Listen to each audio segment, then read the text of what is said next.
شروع اللہ کے نام سے جو نہایت مہربان اور رحم کرنے والا ہے۔ ان چیزوں کے لیے وقت نہیں نکالنا جو واقعی اہم تھے اور ان چیزوں پر بہت زیادہ وقت ضائع کرنا جو اہم نہیں تھے۔ ان رشتوں میں جڑے رہنا جو آپ کو خوشی نہیں دیتے۔ ہم میں سے کتنے لوگوں نے ایسے ہوتے دیکھا ہے، وہ لوگ جو کبھی خراب رشتوں سے باہر نہیں نکلتے اور پھر بعد میں پچھتاتے ہیں اور یہ خواہش کرتے ہیں کہ کاش ہم جلدی ہی ان رشتوں سے نکل جاتے۔ سارے انڈے ایک ہی باسکٹ میں نہ ڈالے۔ زندگی میں کبھی بھی ایک آمدنی پر بھروسہ نہ کرے۔ اس طرح اگر ایک چیز غائب ہو جاتی ہے تب بھی آپ کے پاس دوسری چیز موجود ہوتی ہے۔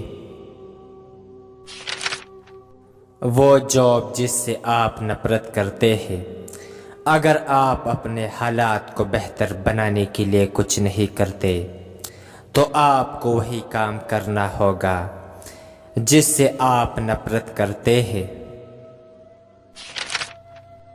جسمانی تندرستی کو ترجیح دینے میں ناکامی۔ ہم میں سے بہت سے لوگ اپنی زندگی کو صرف سوفے پر گزار دیتے ہیں۔ جب آپ کی عمر 40 سال سے اوپر ہو جاتی ہے تب آپ سوچیں کہ میں نے ورزش پر توجہ کیوں نہیں دی۔ یہ سوچنا کہ ہم خوبصورت نہیں ہیں، اگر آپ اپنا وقت یہ سوچتے ہوئے گزارتے ہیں کہ آپ خوبصورت نہیں ہیں تو آپ کو اس پر سب سے زیادہ افسوس ہوگا۔ اپنی شکل پر نہیں، اپنے کام پر توجہ دے۔ زیادہ کتابیں نہ پڑھنا۔ کتابیں ہمیں بہت ساری دولت فراہم کرتی ہے، واقعی ایک نہ ختم ہونے والی رقم۔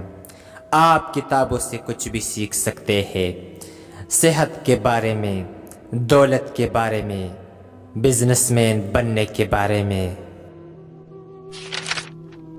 بہت زیادہ فکر مند ہونا۔ میں جن چیزوں کے بارے میں بہت فکر مند تھا وہ میری زندگی میں کبھی سامنے آئی ہی نہیں۔ آپ جو چیز شروع کرتے ہیں اسے ختم کرنے میں ناکام ہونا۔ میں نے بزنس مین بننے کی بڑی خواب دیکھے تھے لیکن میرے خواب صرف خواب ہی رہ گئے۔ کسی کام کو کرنے سے ڈرنا۔ پیچھے مڑ کر آپ سوچیں گے مجھے کس چیز کا اتنا ڈر تھا۔ مثال کے طور پر آپ کوئی کام کرنا چاہتے ہیں لیکن آپ ڈرتے ہیں اور یہ کہتے ہیں اگر میں اس میں ناکام ہوا تو کیا ہوگا۔ اپنے ماضی کے ساتھ آگے بڑھنا۔ ماضی سے سیکھیں گے، بار بار ایک ہی غلطی سے بچے۔ تیزی سے آگے نہیں بڑھنا۔ دنیا تیزی سے بدل رہی ہے، آپ کو بھی تیز ہونا پڑے گا۔